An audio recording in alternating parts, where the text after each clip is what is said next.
Such being the intention of General Ross, he did not march the troops immediately into the city, but halted them upon a plain in its immediate vicinity, whilst a flag of truce was sent in with terms.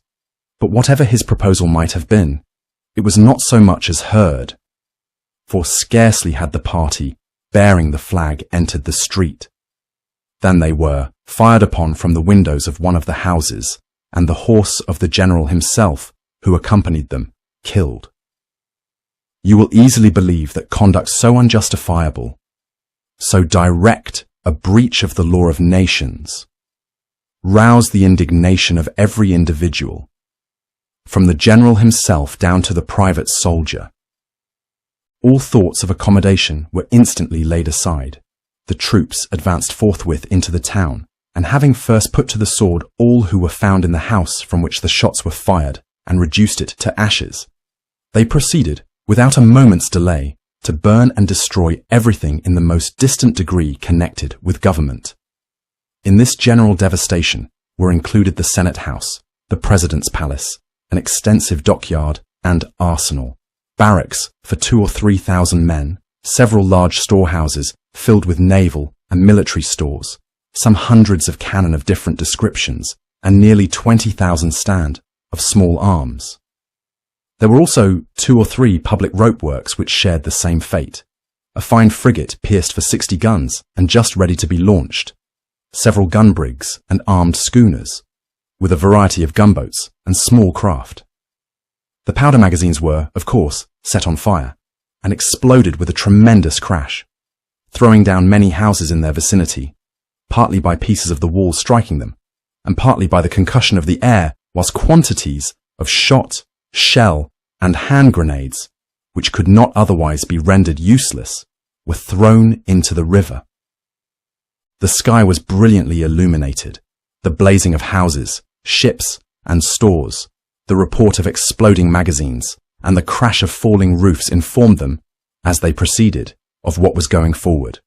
You can conceive nothing finer than the sight which met them as they drew near to the town.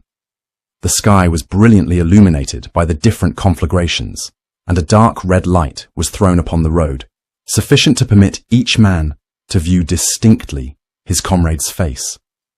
When the detachments sent out to destroy Mr. Madison's house entered his dining parlour, they found a dinner table spread and covers laid for 40 guests. Several kinds of wine, in handsome cut-glass decanters, were cooling on the sideboard.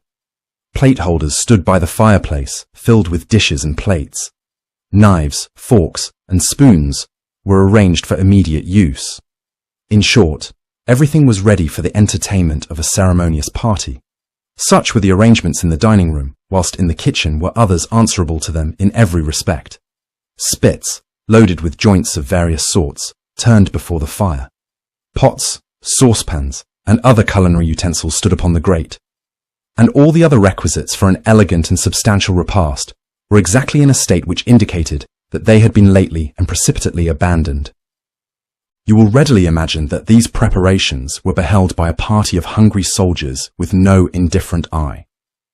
An elegant dinner, even though considerably overdressed, was a luxury to which few of them, at least for some time back, had been accustomed, and which, after the dangers and fatigues of the day, appeared peculiarly inviting.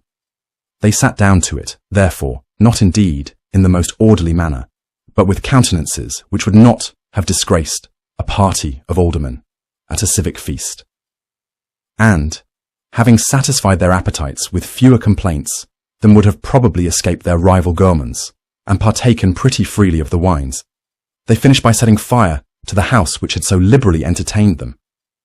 Of the Senate House, the President's Palace, the barracks, the dockyard, etc., nothing could be seen except heaps of smoking ruins.